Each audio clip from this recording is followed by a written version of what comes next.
say anything? Yes, that's fine. So, hello, I'm here with Alba Lewis, the author of Shaman in Kensington Square. And we're just going to talk a little bit about your book, Alba. Yeah, great. So, firstly, just to find out a little bit about you, where are you from? Where am I from? That's quite a complicated question. My father is English, my mother is Italian. They met in South America, and then around the age of 13, 14, we moved to Southeast Asia. So Korea, Philippines, Malaysia, but I was sent to school in England. Wow, and where are you now? Where am I now? We're talking from a little flat in Brighton. Lovely, okay. So we're here to talk about Shaman in Kensington Square. This is the first book you've published, is it? Yes, it's the first book I've published. It's not the first book I wrote, but it's the one I feel more comfortable publishing.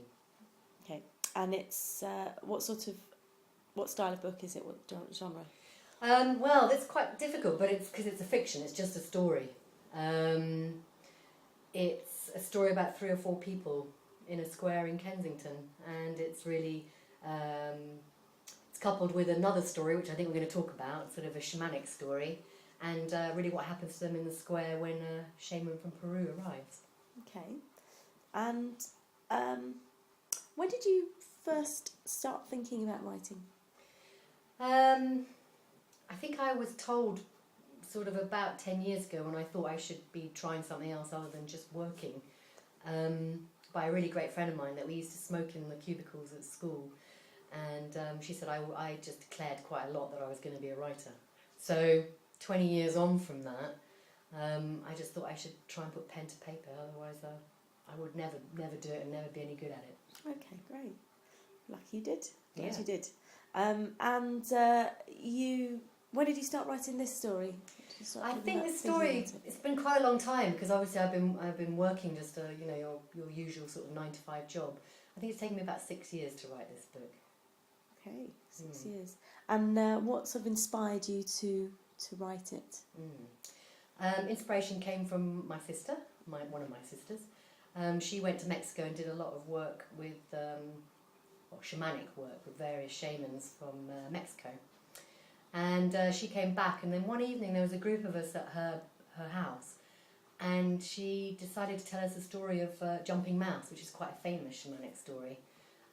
It's the journey of a mouse to the sacred mountain, and she was jumping around the floor like a frog and being like a mouse, and I don't know, I just really liked the idea of the story, and it kind of stuck with me, so that's the basis that runs through the book, and the rest was really the characters and where they are in this process. Right, okay. And are there any people in the book were there any other people that inspired you? Yeah, there's sort of 4 main characters around the square. There's Janet, who is retired in her 70s, but still very beautiful, still giving off that sort of attractive energy. She's married to someone called Roger, who's an ex-brigadier. So here in the UK, there is kind of like a typical clothing that type of person wears, which is generally red trousers, red chinos, or orange ones or something. So he's definitely come from that sort of type. And then there is someone called Doug, who's quite a successful architect, and very lonely person, and also is bisexual. So there's quite a few scenes of him in some of the gay clubs in London.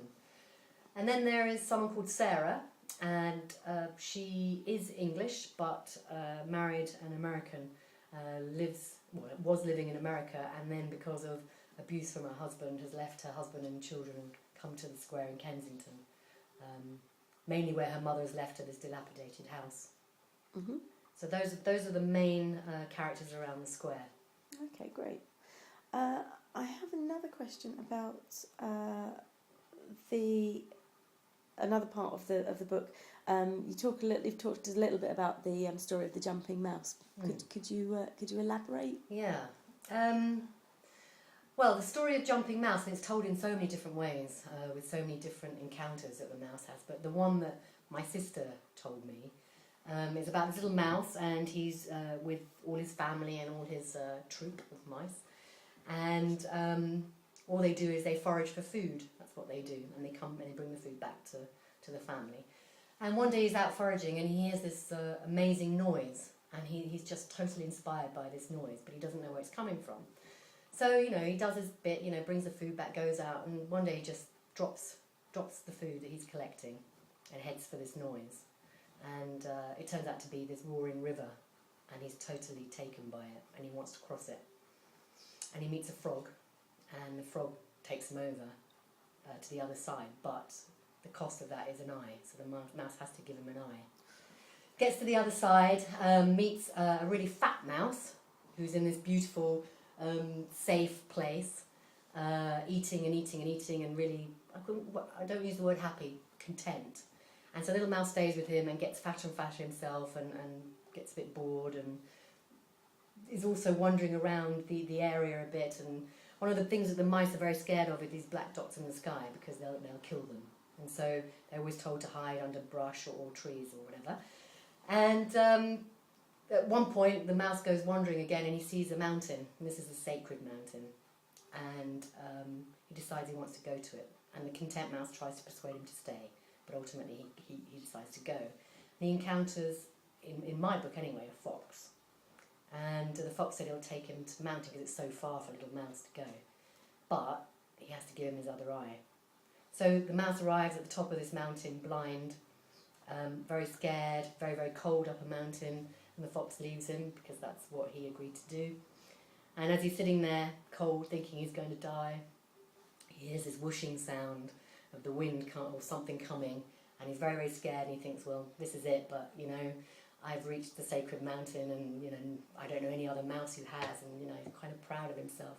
But letting go, preparing for death, and he's taken up, he feels himself being picked up, and he's suddenly out, in the air, flying, and he suddenly opens his eyes, and he's turned into the eagle.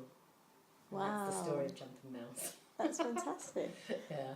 Does that, so what do you think that story means to the characters in the book, or to anybody reading that? Well, the theory is it's all of us. We're all trying to get to the sacred mountain. Some of us won't leave our safety. Some of us will give an eye and will end up in a content place, but, not really satisfied. And some of us will give it all up just to try and, what would an eagle represent? Be free and courageous and all of that. Lovely. And so the Huichol, which I just say the pictures are from the Huichols in South America. Okay, yeah. And they've all got stories attached to them. This is the story of Jumping Mouse that's come from them.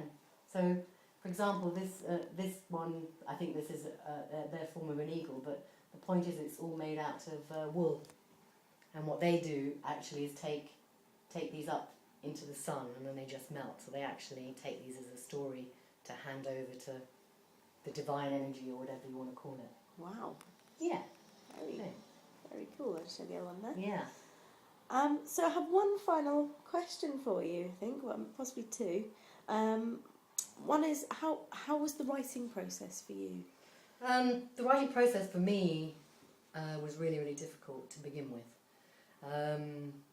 I wanted to be a writer. I thought I could just sit down and write, and then 100 billion reasons why either what I was writing was rubbish, or I didn't have the time, or whatever. So I fought that.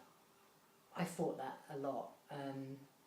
Even when people said, well, perhaps you're not supposed to be a writer because you're not enjoying it. But something inside of me, it wasn't about enjoying it, it was about fighting the barriers that were being put up by myself to try and get there. But what I do is the discipline of writing is with me, and I sort of write for a couple of hours. Any more than that, I get bored. So I think a lot more about the story in between. Mm-hmm. So it can be done. A lot more motivated than a lot of writers, I know. You just have to be.